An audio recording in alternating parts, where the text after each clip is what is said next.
Ce que vous voyez là est une cuve à vide thermique. Pour les non-initiés, cela ne veut pas dire grand-chose. Et pourtant, dans cette cuve, on peut simuler à la fois les conditions des très hautes atmosphères, que ce soit au niveau spatial ou martien, un outil unique en France.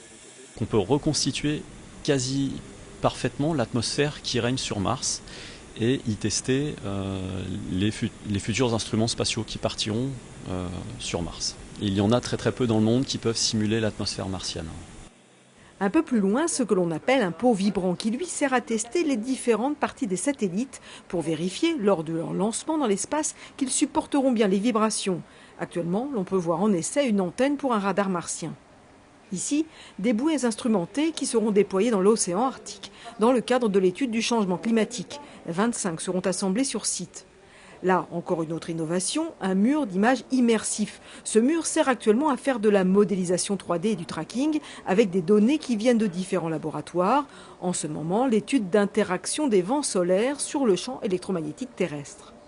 L'aspect 3D et le tracking, ça permet de s'immerger vraiment dans un modèle.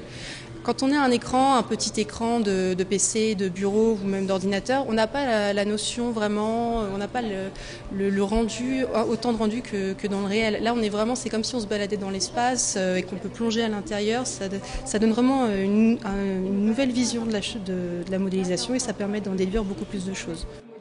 Un mur interactif dédié aux chercheurs, mais pas seulement. Les entreprises peuvent également l'utiliser. C'est le cas de cette start-up saint-quentinoise qui utilise le MIR dans un but de mise en scène immobilière. Là, on peut modifier les couleurs, là où la croix devient verte. Donc je peux me déplacer dedans.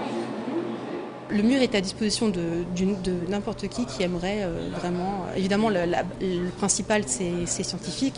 Mais si on peut faire des partenariats avec des startups ou des entreprises, on est également porté à faire ce genre de choses. Opérer une synergie entre le monde scientifique et le monde industriel, une des possibilités de cette plateforme d'intégration et de services, mise donc à la disposition de tous. Ça permet non pas de faire de l'argent, on reste une plateforme académique, mais ça nous permet de limiter au mieux nos coûts de fonctionnement qui sont importants pour des infrastructures de cette ampleur-là. La plateforme aura coûté 6 millions d'euros, financée par 3 acteurs majeurs, la communauté d'agglomération de Saint-Quentin en Yvelines, le CNES et le Conseil régional.